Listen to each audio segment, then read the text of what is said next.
Quand une Karen va en prison, vous êtes-vous déjà demandé ce qui se passe lorsqu'une Karen porte son attitude conflictuelle à un tout autre niveau? Vous n'en reviendrez pas des interactions, du chaos et des leçons fascinantes qui nous attendent. Alors, apprendront-elles enfin leurs leçons ou continueront-elles à faire des tours à l'intérieur des barreaux? Rejoignez-nous pour démêler cette affaire et voir si la justice sera rendue ou si le chaos éclatera. Brandon Spencer. En 2014, Brandon Spencer a été condamné à une peine de 40 ans de prison à perpétuité pour une fusillade qui a blessé 4 personnes lors d'une fête d'Halloween sur le campus de l'Université de Caroline du Sud, USC.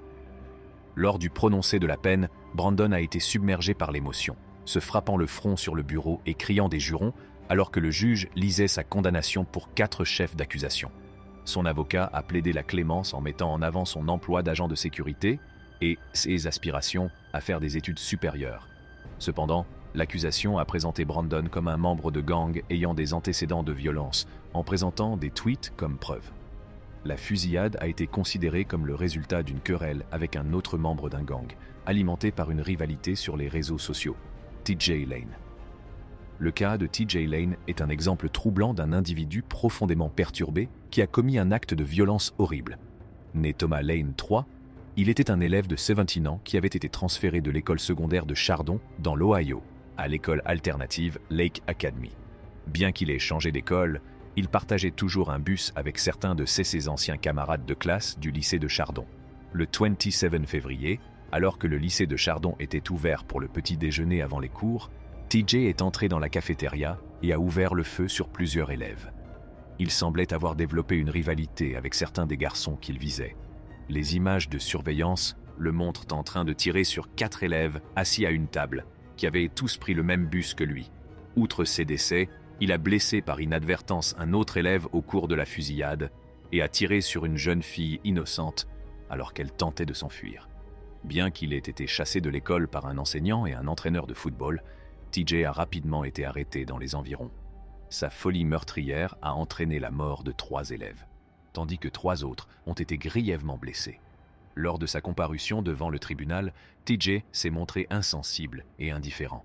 Il a même dévoilé un gilet portant le mot « tueur », sans tenir compte de l'avis de son avocat qui le lui déconseillait. Tout au long de la procédure, il était évident qu'il n'éprouvait aucun remords pour ses actes. TJ Lane a finalement été condamné à 3 peines de prison à perpétuité consécutive, sans possibilité de libération conditionnelle. Il s'agit d'un châtiment approprié pour ces crimes odieux, et beaucoup s'accordent à dire que justice a été rendue. Darrell Brooks.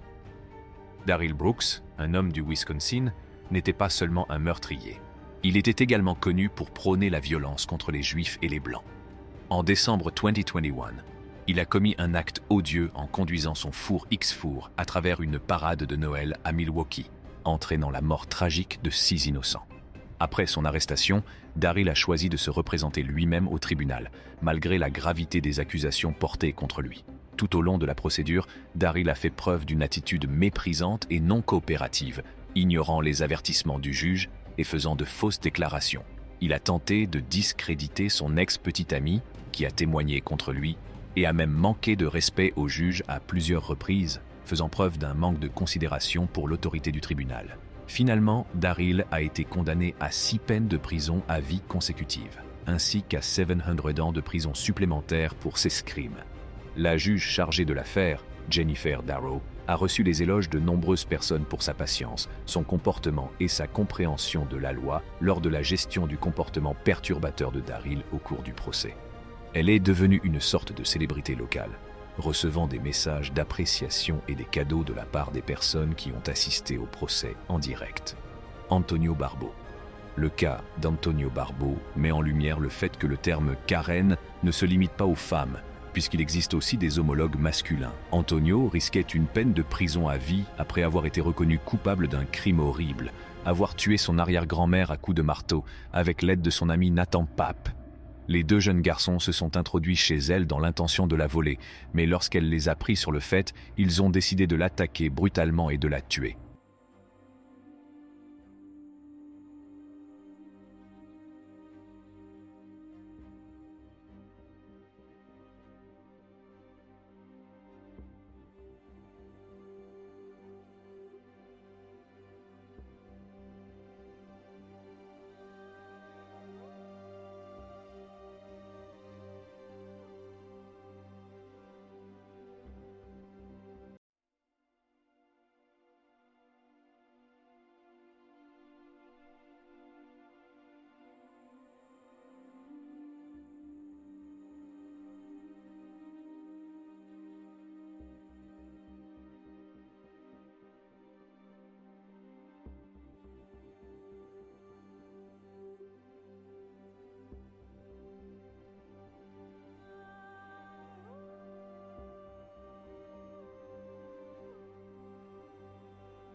Lors de son témoignage devant le tribunal, Antonio a avoué avoir frappé la vieille dame à plusieurs reprises avec le marteau.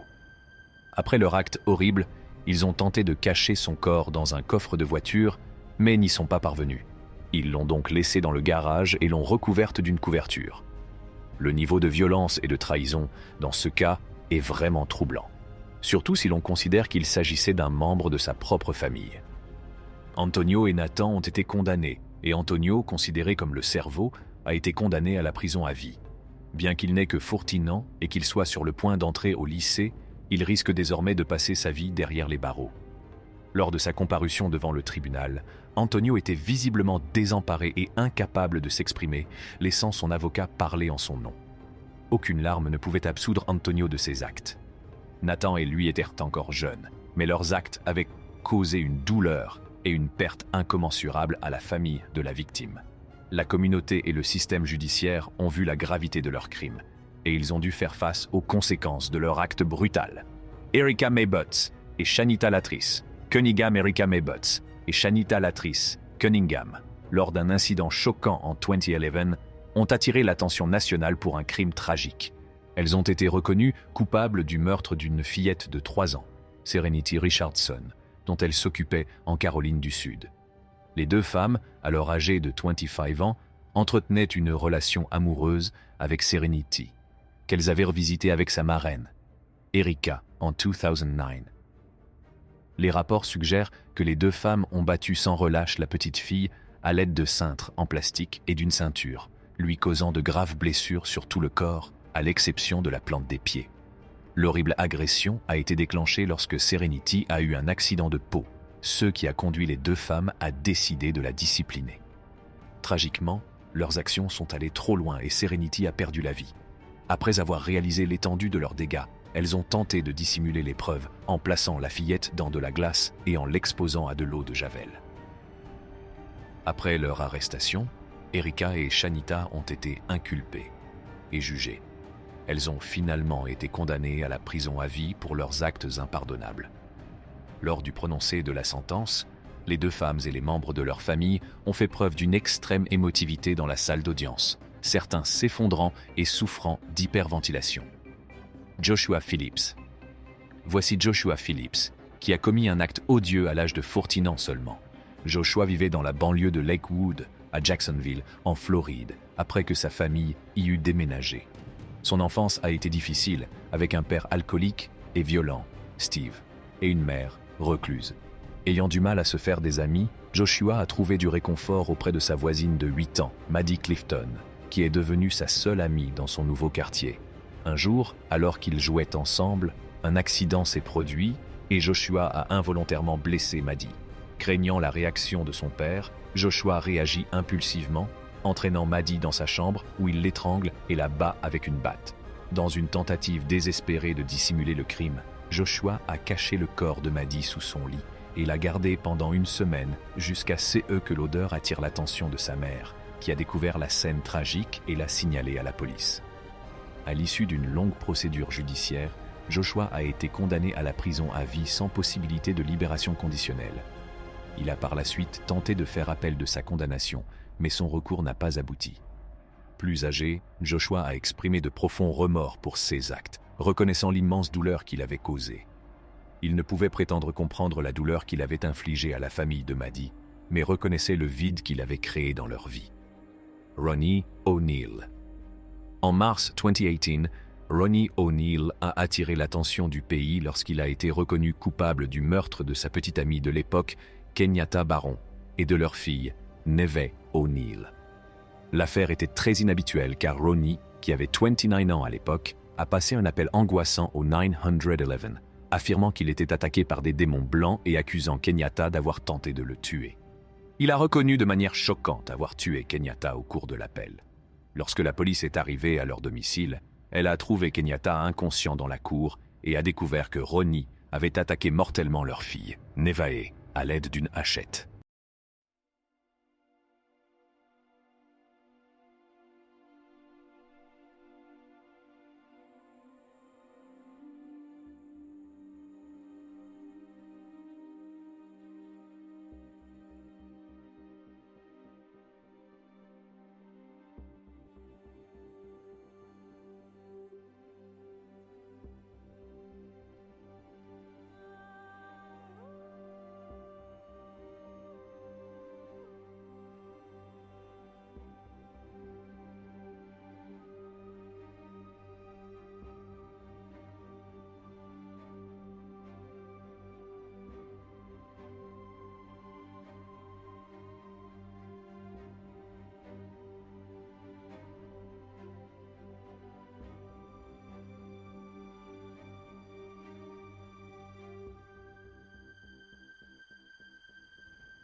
Ronnie a également tiré sur son fils, Ronnie IV, qui a heureusement survécu, mais a été grièvement blessé. Pendant le procès, Ronnie s'est représenté lui-même au lieu d'engager un avocat, et son comportement est devenu erratique et décousu, allant jusqu'à qualifier Kenyatta et leurs enfants d'entités diaboliques. En fin de compte, la tentative de Ronnie de se défendre et ses actions particulières n'ont pas été couronnées de succès.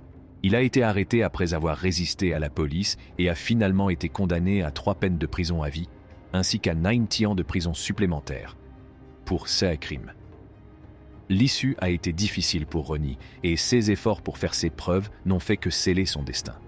Le moment est venu de parler de la célèbre histoire de tragédie et de justice, Kimberly Kessler. Dans une histoire effrayante qui a choqué tout le pays, le nom de Kimberly Kessler a été associé à un crime horrible qui a tué sa collègue Jolene Cummings. Dans la scène saisissante qui s'est déroulée au tribunal, une femme a utilisé des noms différents selon les États, ce qui a compliqué l'affaire. Au printemps 2018, Jolene Cummings, Tertifourant, a disparu, ce qui a provoqué une onde de choc dans le quartier. Malgré tous les efforts déployés, son corps n'a pas été retrouvé. Un désir de justice s'est manifesté, mais la peine de mort n'était pas à l'ordre du jour. Au lieu de cela, Kessler a été condamné à une peine qui la maintiendrait en prison pour le reste de sa vie. Le juge a clairement indiqué que Kessler ne pouvait pas s'en sortir avec ce qu'il avait fait. Au cours de l'enquête et du procès, la santé mentale a été au centre des préoccupations. Au début, on pensait que Kessler n'était pas en mesure d'être jugée, mais il a été démontré par la suite qu'elle pouvait comprendre la gravité de ses actes. Mais pendant le procès, elle a refusé de participer, ce qui a causé des problèmes qui ont conduit à la placer dans une autre pièce avec une liaison vidéo avec la salle d'audience. Les actes de Madame Kessler ont pris une tournure inquiétante. Elle était apparemment maigre parce qu'elle s'affamait, et ses vêtements au tribunal étaient très controversés. Ces manifestations choquantes de dédain et d'absence de regret ont peut-être été les plus bouleversantes. En injuriant le juge et en se comportant de manière étrange et peu hygiénique, elle a montré que son état d'esprit s'aggravait, ce qui a choqué le personnel de la prison. Malgré tout, la famille et les amis de Jolene Cummings ont réussi à faire la paix avec ce qui s'était passé. Même si son corps n'a jamais été retrouvé, justice a été rendue. Le fait que Kimberly Kessler ait été reconnue coupable et condamnée à une peine d'emprisonnement à perpétuité a aidé certaines des personnes qui se soucièrent de Jolene. Même si Kimberly Kessler avait des problèmes de santé mentale et avait commis des actes répréhensibles, il ne pouvait pas la laisser tranquille pour le crime horrible qu'elle avait commis. Alors qu'Amanda Styles et son ex-mari, Ryan, se retrouvent mêlés à une audience de garde litigieuse, voici l'environnement dramatique dans lequel ils se trouvent. Bien que la juge qui préside l'affaire soit connue pour son approche directe, elle ne se doutait pas de la tempête qui se préparait dans sa salle d'audience. La manière dont Amanda s'est comportée était suspecte dès le début. Son mépris évident pour le juge et le tribunal, ainsi que ses interruptions constantes, étaient des signes avant-coureurs d'un conflit imminent. Elle donne l'impression de vouloir faire dérailler la procédure, allant jusqu'à exprimer devant tout le monde son espoir que les choses se passent bien. Ses efforts pour contourner le règlement et obtenir un avocat désigné par le tribunal n'ont fait qu'attiser la polémique. Le comportement perturbateur d'Amanda s'est aggravé après qu'elle a ignoré les admonestations du juge. C'est qui a provoqué davantage de pandémonium. Elle a refusé de payer pour un test de dépistage de drogue et a librement reconnu avoir consommé des stupéfiants illégaux, bien qu'elle ait prétendu que ces substances étaient autorisées dans certaines régions. Son attitude cavalière et son mépris affiché pour le système judiciaire ne lui ont pas rendu service et n'ont fait qu'entacher sa comparution devant le tribunal. Le juge s'est efforcé de reprendre le contrôle de la situation et a exhorté Amanda à ne parler que lorsque c'était absolument nécessaire, mais ses efforts ont été vains. Elle a continué à parler par-dessus le juge et a même fermé son écran en signe de mépris à l'égard de la figure d'autorité. Son comportement, déjà erratique, est devenu de plus en plus incontrôlable au fil du temps, démontrant un manque de respect flagrant pour l'autorité de la Cour.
Le comportement d'Amanda ne s'est pas du tout amélioré au cours de l'audience.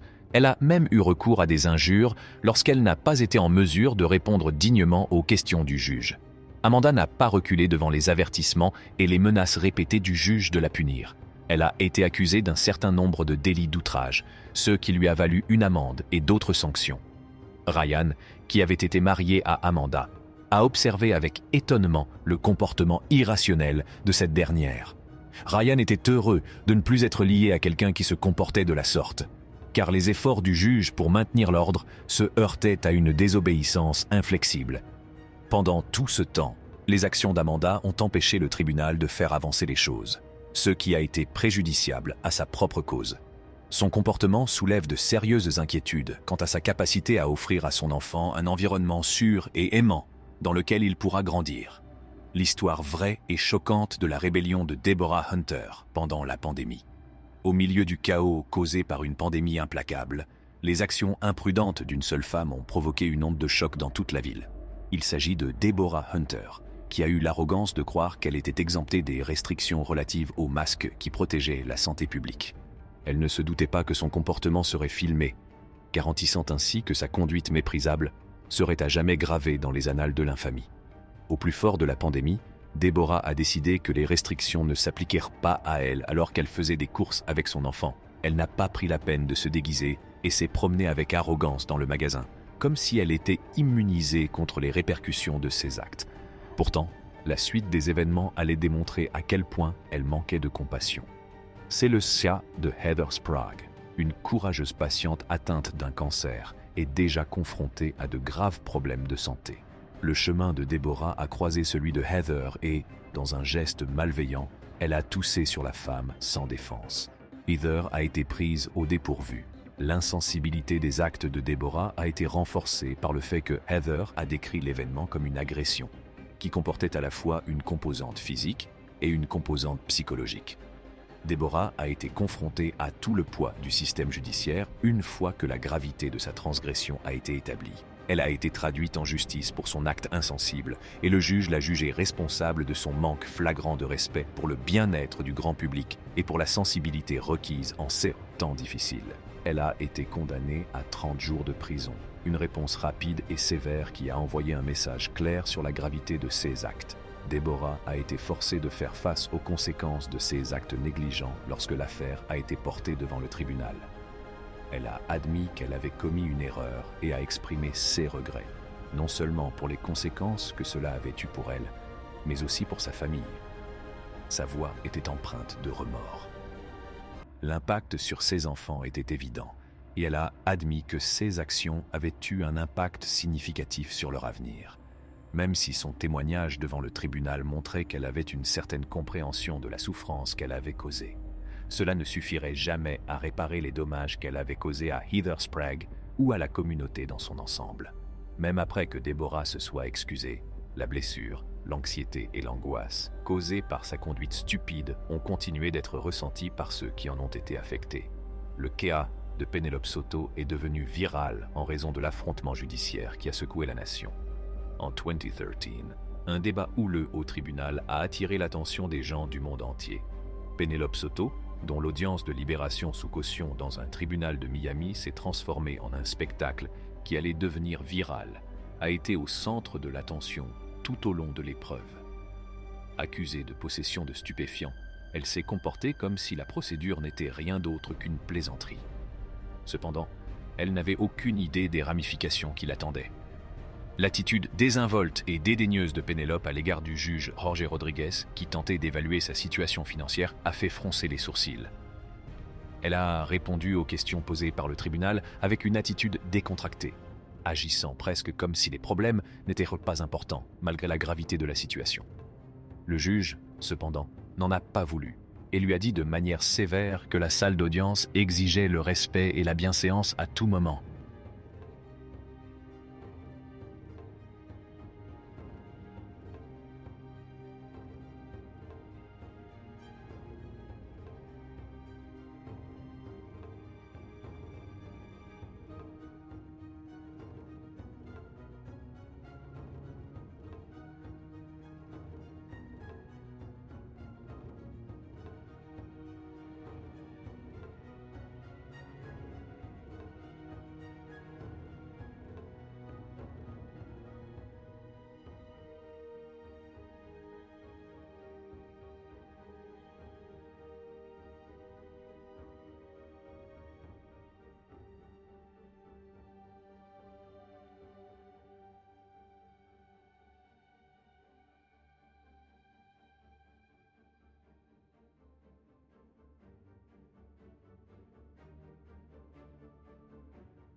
Le tribunal a ensuite enquêté sur sa consommation de substances illicites afin de déterminer son état mental au cours des dernières 24 heures.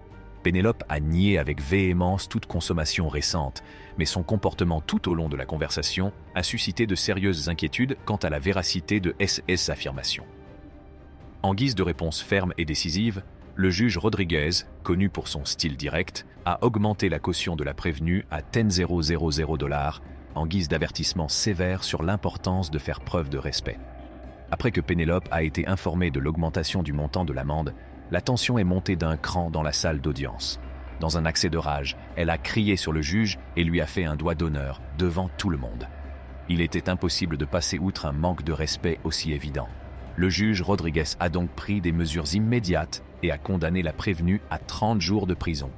L'événement est devenu viral sur diverses plateformes de médias sociaux, ce qui a suscité de vives réactions dans tout le pays. De nombreuses personnes ont été dégoûtées par le comportement impoli de Pénélope, mais d'autres ont pu comprendre les conséquences qu'elle a dû subir en raison de ses actes. En outre, cette affaire a suscité un débat sur le rôle que jouent les médias sociaux dans l'amplification des procédures judiciaires, ce qui a contribué à transformer un conflit judiciaire local en un spectacle mondial.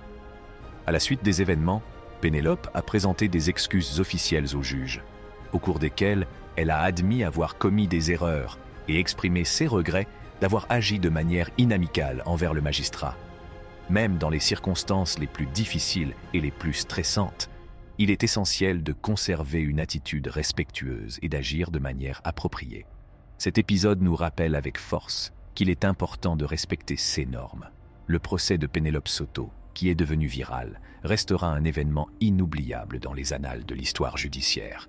Il nous rappelle à tous que les actions que nous entreprenons peuvent avoir des effets considérables et que les tribunaux n'attendent rien de moins que du décorum et du respect de la part de leurs participants. Merci de votre participation. Si vous avez trouvé cette vidéo aussi convaincante que nous, n'oubliez pas d'appuyer sur le bouton « J'aime » et de vous abonner à notre chaîne.